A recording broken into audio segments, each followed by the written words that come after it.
Hello students, this is your 10th class. और chemistry हम लोग पढ़ रहे थे। Chemistry in everyday life chapter हम लोग डिस्कस कर रहे थे। तो उसमें एसिड बेस सॉल्ट के बारे में पढ़ रहे थे। तो उसमें हमने अर्हेनियस कंसेप्ट को पढ़ लिया था, जो एसिड बेस के रिगार्डिंग जो अर्हेनियस का डिफिनीसन था एसिड बेस के का, वो हमने पिछले क्लासेस में डिस्कस कर लिया था। और उसमें कहा था कि अर्हेनियस के अकॉर्डिंग अर्हेनियस ने ये कहा था कि वैसे सब्सटेंस जिनको वाटर में डिज़ोल्व करने के बाद H+ आयन प्रोड्यूस करते हैं वो एसिड होते हैं, और जो OH- यानी हाइड्रोक्साइड आयन प्रोड्यूस करते हैं वो बेस होते हैं।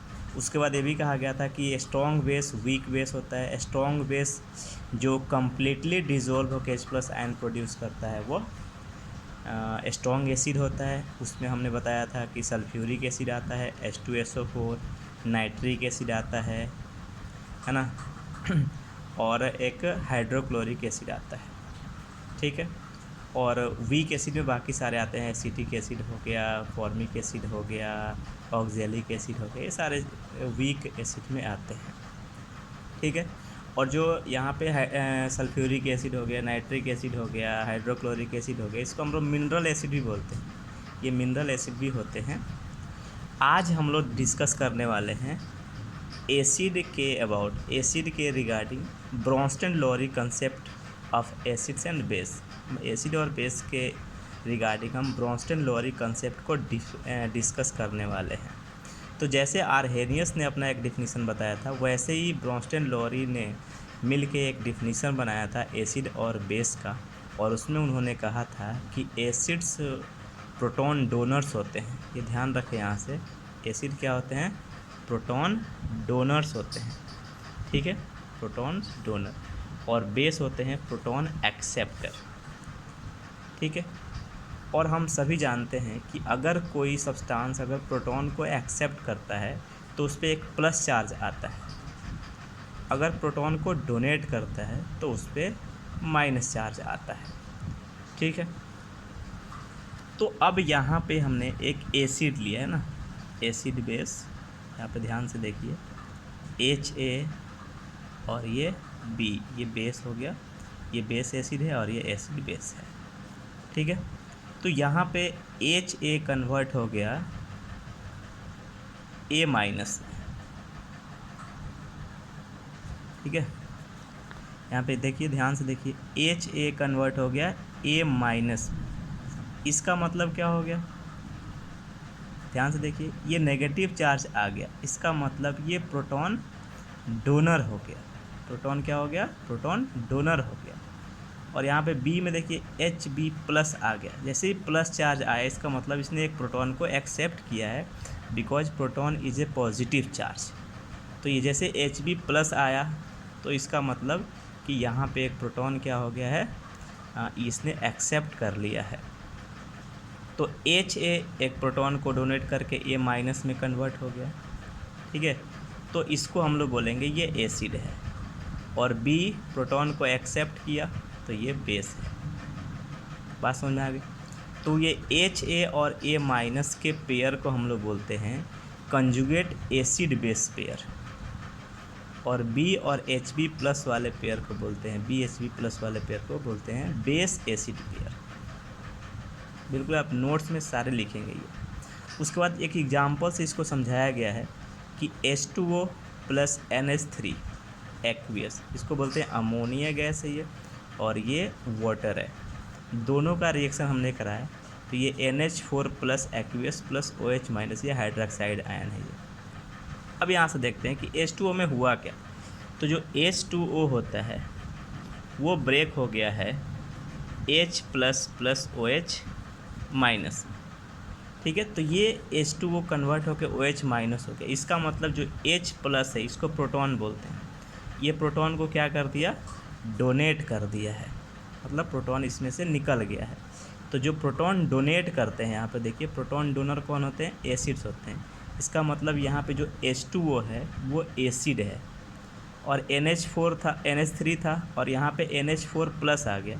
इसका मतलब यहाँ पे H+ आयन प्लस हो गया है, और H प्लस आयन क्या होता है, प्रोटॉन होता है, यानी प्रोटॉन ये एक्सेप्ट कर लिया, तो ये प्रोटॉन एक्सेप्टर हुआ।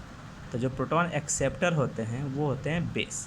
तो इस केमिकल इक्वेशन में H2O एसिड है और NH3 एक्वस बेस हो गया। ठीक है, उसी तरह यहाँ पर ध्यान से देखिए कि HCl प्लस H2O रिएक्शन हो गया Cl minus aqueous plus H3O plus, ये हाइड्रोनियन आयन है, हाइड्रोनियन आयन। अब यहाँ HCl Cl माइनस में कन्वर्ट हो गया, तो ये H प्लस यानी कि जो प्रोटॉन है वो यहाँ से डोनेट हो गया है, निकल गया है, इसने डोनेट कर दिया प्रोटॉन को। तो जो प्रोटॉन डोनेट करता है वो होता है एसिड। यहाँ पे HCl क्या हो जाएगा, एसिड हो जाएगा। और H2O था और ये H3O प्लस हो गया, यानी H प्लस यहाँ आके प्लस हो गया, यानी एक्सेप्ट कर लिया इसने H प्लस को, प्रोटॉन को एक्सेप्ट कर लिया। तो ये हो गया आपका बेस। तो ये और ये हो गया एसिड बेस का कंजुगेट पेयर, और ये बेस एसिड का कंजुगेट पेयर हो गया। ठीक है, उसी तरह एक और कंसेप्ट एसिड और बेस के अबाउट दिया गया, वो लेविस कंसेप्ट के नाम से जाना जाता है। ठीक है, और लेविस कंसेप्ट के हिसाब से यहाँ पर देखिए लिखा हुआ है, acids are the substances which accept electron pair, जो इलेक्ट्रॉन पेयर को एक्सेप्ट करते हैं, जो सब्सटेंस इलेक्ट्रॉन पेयर को एक्सेप्ट करते हैं उसको हम बोलते हैं एसिड्स, और जो इलेक्ट्रॉन पेयर को डोनेट करते हैं, है ना, उसको बोलते हैं हम बेस। इलेक्ट्रॉन पेयर का मतलब होता है कि ऐसे हम ये पेयर ऑफ इलेक्ट्रॉन्स बोलते हैं। देखिए ये दो इलेक्ट्रॉन एक साथ होंगे तो वो पेयर ऑफ इलेक्ट्रॉन्स हो जाएंगे। जैसे यहाँ पर देखिए एक रिएक्शन लिखा हुआ है, BF3 क्या है, बेस है, सॉरी एसिड है, और NH3 इसके पास दो फ्री इलेक्ट्रॉन्स हैं, ये बेस है। रिएक्शन होकर ये बना लिया F3B, और ये मतलब ये हुआ कि जो इलेक्ट्रोनेगेटिविटी है इसकी ज़्यादा है, तो यहाँ पे आ गया। तो अब यहाँ पे हुआ क्या कि BF3 F3B हो गया और ये NH3 हो गया, यानी NH3 इसने क्या किया, जो इलेक्ट्रॉन पेयर है उस यहाँ से हट गया है, इस किसको डोनेट कर दिया, F3B को BF3 को डोनेट कर दिया। तो जो इलेक्ट्रॉन पेयर को डोनेट करते हैं वो बेस होते हैं, नहीं। तो इसमें हुआ क्या, यहाँ पर देखिए ध्यान से, according to this concept Lewis base donates electrons and Lewis acid accept electrons to form compound. ठीक है, in this compound acid and base are joint together by coordinate bond. ये देखो ये कोऑर्डिनेट बॉन्ड है, इसको क्या बोलते हैं, कोऑर्डिनेट बॉन्ड बोलते हैं। ठीक, तो यहाँ पे जो BF3 है वो इलेक्ट्रॉन पेयर को क्या कर दिया, एक्सेप्ट कर लिया। तो जो एक्सेप्ट करता है वो क्या होता है, एसिड्स होता है, और जो डोनेट करता है वो बेस होता है। तो यहाँ पर देखिए, यहाँ पे लिखा हुआ जितने भी according to this concept compounds having electron deficiency. Electron deficiency का मतलब है जिसके पास इलेक्ट्रॉन कम है। जिसके पास इलेक्ट्रॉन कम है वो इलेक्ट्रॉन पेयर को डोनेट नहीं कर सकता, वो एक्सेप्ट करेगा। इसका मतलब वो इलेक्ट्रॉन पेयर को एक्सेप्ट करेगा, और इलेक्ट्रॉन पेयर को जो एक्सेप्ट करेगा वो एसिड होगा। ठीक है, और जिसके पास इलेक्ट्रॉन्स सफिशिएंट है, ज़्यादा है, वो इलेक्ट्रॉन पेयर को डोनेट करता है, तो वो होता है बेस। तो ये देखिए यहाँ पे BF3 AlCl3 Mg2+, Ca2+, ये सारे क्या हैं, इलेक्ट्रॉन डेफिशिएंसी इनके पास है, ये इलेक्ट्रॉन को हमेशा एक्सेप्ट करते हैं, तो ये हमेशा क्या होते हैं, एसिड होते हैं। और इनके पास ये देखो एक्स्ट्रा इलेक्ट्रॉन पड़ा हुआ है, तो इलेक्ट्रॉन्स को क्या करेंगे, डोनेट करेंगे, तो ये हो जाते हैं बेस।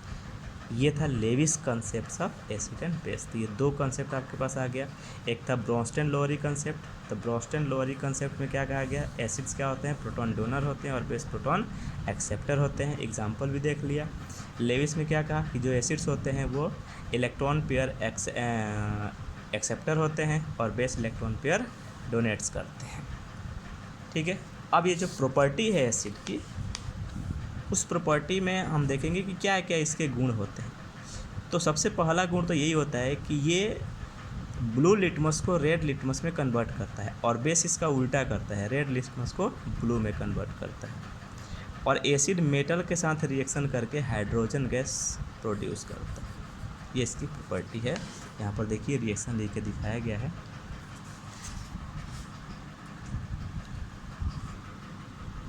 यहाँ पे एसिड प्लस मेटल, एसिड का रिएक्शन मेटल के साथ कराएंगे तो सॉल्ट प्लस H2 गैस यहाँ पे प्रोड्यूस वो हाइड्रोजन गैस को। यहाँ पे रिएक्शन भी एक लिख के दिखाया गया है।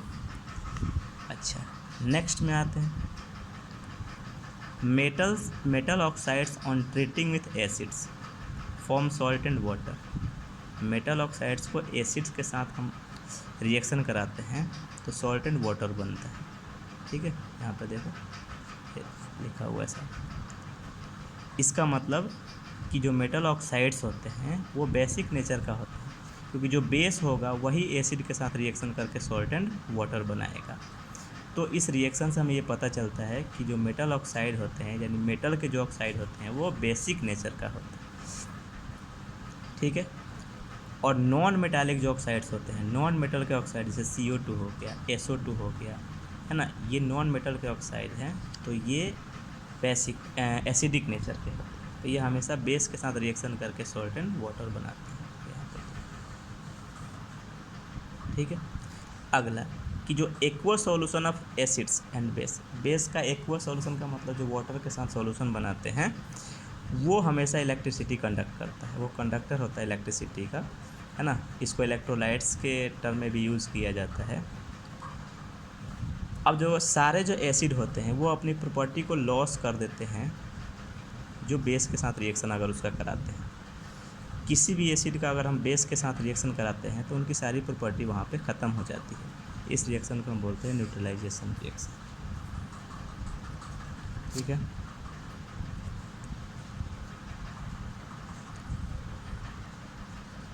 नाउ अब आ गया हमारा यूजेस। तो एक ही में बहुत सारा चीज़ लिखा हुआ है, इसमें बहुत सारी चीज़ें हैं यूज़ में, है ना। इसको पढ़ोगे तो पता चलेगा। मिनरल एसिड क्या होता है, तो मिनरल जो स्ट्रॉन्ग एसिड हमने बताया था वही मिनरल एसिड होता है। ऑर्गेनिक एसिड क्या होता है, तो जो प्लांट्स और एनिमल्स से जो एसिड मिलता है वो हमें उसको हम ऑर्गेनिक एसिड बोलते हैं। ऑर्गेनिक एसिड हार्मफुल नहीं होता है, इसका कहीं ना कहीं खाने में यूज़ किया जाता है, बट जो मिनरल एसिड होता है वो हार्मफुल होता है। इसका इस्तेमाल सिर्फ मेडिसिन वगैरह बनाने में ही किया जाता है, मेडिसिन या पेंट वगैरह यहाँ पे दिया हुआ है। हाइड्रोक्लोरिक एसिड का यूज़ किया जाता है क्लीन करने में, है ना।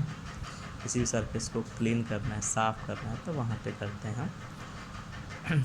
अब यहाँ पे आगे दिया हुआ है नाइट्रिक एसिड। नाइट्रिक एसिड का सबसे ज़्यादा यूज़ कहाँ होता है, फर्टिलाइज़र्स के फॉर्मेशन में, फर्टिलाइज़र्स बनाने में सबसे ज़्यादा यूज़ होता है। या सिल्वर और गोल्ड की जो ज्वेलरी होती है उसको क्लीन करने में, साफ़ करने में इसका यूज़ किया जाता है। ठीक है, बाकी पढ़ने में पता चल जाएगा। यहाँ पे एक्वा रजिया है। एक्वा रजिया एक टर्म है जिसको हम लोग बोलते हैं किंग ऑफ एसिड। ठीक है, sorry, sulphuric acid. Sulphuric acid is used in, यहाँ पे लिखा हुआ है cell, car, battery and in several industry. Sulphuric acid को ही हम बोलते हैं किंग ऑफ एसिड। ठीक है, आगे बेस का भी दिया हुआ है। जो मिल्क ऑफ मैग्नीशिया होता है MgOH होल ट्वाइस होता है, इसका हम एंटा एसिड के रूप में यूज़ करते हैं। जैसे कभी एसिडिटी हो जाती है हमारे एस्टोमक में, ज़्यादा एसिड का अमाउंट बढ़ जाता है, HCl का अमाउंट बढ़ जाता है तो हमें एसिडिटी हो जाती है, तो उसको हम कंट्रोल करने के लिए एंटा एसिड के रूप में हम मिल्क ऑफ मैग्नीशिया, इसको हम लोग मैग्नीशियम हाइड्रोक्साइड बोलते हैं, उसका इस्तेमाल करते हैं। ठीक है, जो एसिडिटी एस्टोमक में से जो एसिडिटी होती है उसको रिमूव कर देता है। तो इसका यूजेस बहुत ही इम्पोर्टेंट है, इसको मैं इम्पोर्टेंट लिख देता हूँ, इम्पोर्टेंट है बहुत ज़्यादा। इसको बड़ी ध्यान से पढ़ के इसमें नोट्स बना लेना है। ठीक है, उसके बाद यहाँ सॉल्ट वगैरह का बताया गया है तो पढ़ने पे सब पता चल जाएगा। ये सिल्वर नाइट्रेट होता है, इसका यूज़ हम लोग करते हैं फर्टिलाइज़र्स के मैन्युफैक्चरिंग में या एक्सप्लोसिव बनाने में, बम वगैरह बनाने में। और इसको हम पोटास एलम बोलते हैं, K2SO4 Al2SO4 whole thrice into 24H2। इसको हम प्यूरिफिकेशन ऑफ वाटर में यूज़ करते हैं। ये पोटास एलम है ना, पोटेशियम सल्फेट, इसके साथ ये Al2SO4 जुड़ा हुआ है, इसको पोटास एलम बोलते हैं।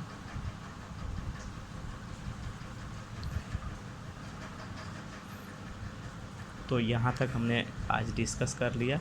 अगले क्लास में हम pH स्केल को डिस्कस करेंगे। पूरे पीएच स्कोर को हम डिस्कस करेंगे। उसके बाद कुछ कंपाउंड हैं उनके मैन्युफैक्चरिंग प्रोसेस को डिस्कस करेंगे। उसके बाद ये चैप्टर पूरा होगा। Thank you.